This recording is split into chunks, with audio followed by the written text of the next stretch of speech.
Well, hi everyone, I'm John Dearie, and we are delighted that you are joining us for our face-to-face conversation. This is our new series dealing with talking simple layman's language about various aspects of our practice, and today we're going to be talking about something that hopefully it doesn't impact on you too much, but it's motor vehicle accidents, and it's something that happens regrettably too many times every single day. And I'm delighted to introduce our attorney who heads our department in the motor vehicle area, and that is Melissa Correa. Melissa, delighted to welcome you first time to our show. Thank you, John. So let's start with talking motor vehicles. Let's talk about the kinds of motor vehicles. You've had a very lengthy career in terms of dealing with these kinds of accidents. What would you say are the kind of major categories of motor vehicle accidents that you've been dealt with?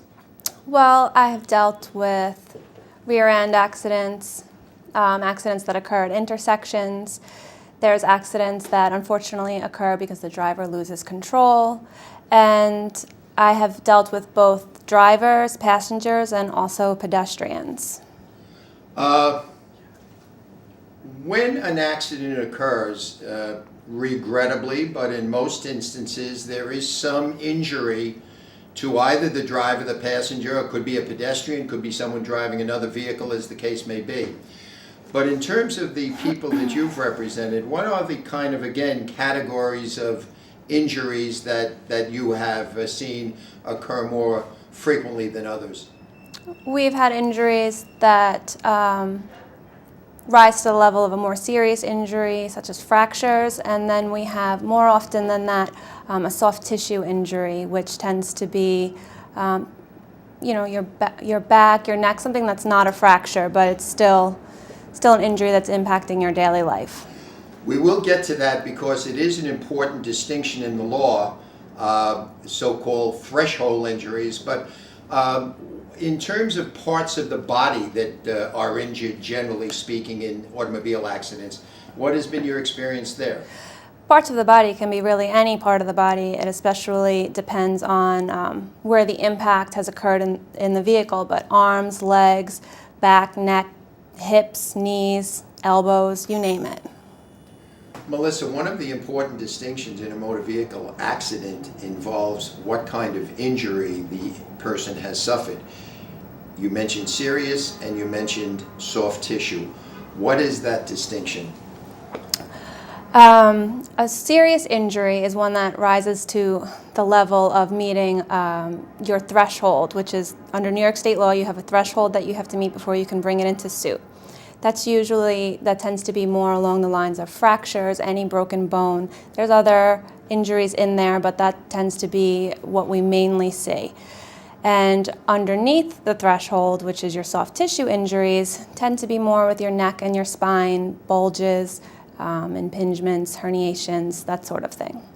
What does it mean as it relates to the kind of recovery that you can have? What is the distinction between a serious injury and a soft tissue? Obviously, one of the criteria of evaluating what the amount of a settlement or a verdict is depends upon what the injury is. So generally speaking, a soft tissue injury has less value than if someone has a fracture above. But what is that distinction? Aren't you able to recover for a serious injury that can be put into suit, the pain and suffering dimension of the injury? Yes, that's the difference. So when you're able to bring your action into suit, then not only can you recover your medicals and any lost wages, but you can also recover for pain and suffering. There is a word that is just so important and associated virtually with every motor vehicle kind of accident, and that is no fault. Now, the no fault law which applies here involves the recovery or the ability for a client, an injured person, to recover in three basic categories. We should touch on those.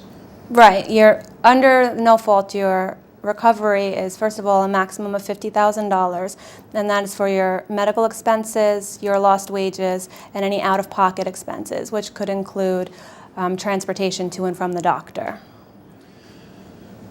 One of the very, very critical aspects of no fault after an individual has had an accident, and it is very strictly adhered to, is the time period in which a person has to file for no fault benefits after the injury. What is that time period? You have 30 days from the date of your accident. And that's a very, like you said, it's a very strict time period. And if you miss that cutoff, then you lose your no-fault benefits. You know, it is when the no-fault law originally came into effect, it was a 90-day period.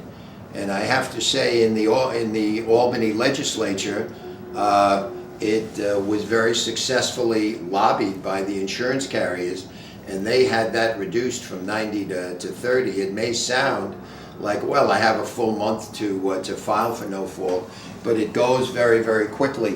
What happens if, let's say, an individual who's been in an automobile accident comes to seek legal counsel from you, but it's 45 days after the accident? What's the reality of the impact of that on the person? The reality is that they do not have the benefit of no fault. However, they still can bring their action they can still bring a suit depending on, like we had discussed, what their injuries are and if they meet the threshold. So they should absolutely still consult with an attorney, but like I said, the cutoff date for no fault is very strict. You know, I think it's a good piece of advice, and since we're attorneys talking, it can be maybe misconstrued that we're stimulating business for the legal profession, but that is not the motivation here. I think it's really important for people to understand if they've been in an accident as a driver, pedestrian, or a passenger, that they must file for their no-fault benefits within that 30 days. So seeking some counsel and advice from an attorney, irrespective of whether they proceed down the track with a lawsuit, is a very, very good piece of advice. On the soft tissue, so a person has an injury, and we've seen this, sometimes it's made light of, but it shouldn't. Someone is in an automobile accident, frequently from a rear-end collision, and they say, oh, my back. And that may wind up being a soft tissue. They may not fracture a bone, but they have a soft tissue injury. There is a time period of 180 and 90 days. How does that work? Well, John, you can still meet New York State's threshold for bringing your action into suit, even if you have a soft tissue injury, if you have a non-permanent medical condition that impairs your daily activities for at least 90 out of the first 180 days from the date of the accident.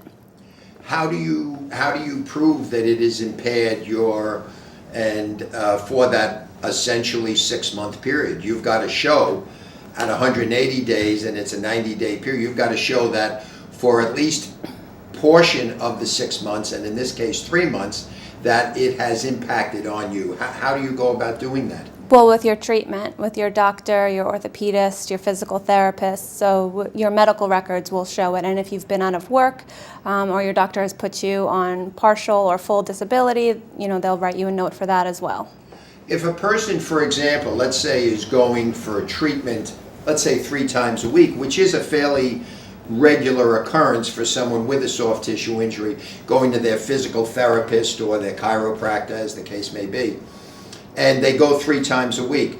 Now, in the course of that week, if they're going do they get 3 days of credit out of the 90 days, or is it the full week that they're under treatment, even though they may not physically go to the chiropractor, physical therapist, or otherwise? It's the full week that they're under treatment, because it's during that full week that their daily activities are still being impacted. Issue that we raise all the time here on the face-to-face conversations is the statute of limitations. Now, what is the statute of limitations for a motor vehicle accident? Meaning the time period you can put the case into suit. Right. The New York State statute of limitations for a motor vehicle accident is 3 years. From the date of the accident. And what happens if a person doesn't bring it or put it into suit during that 3-year period? Your remedies are lost forever. Really? That's a very, very strict statute of limitations, and it's not to be taken lightly. We're going to take a quick break and we'll be right back with our conversation on motor vehicle accidents here on our face-to-face conversational series.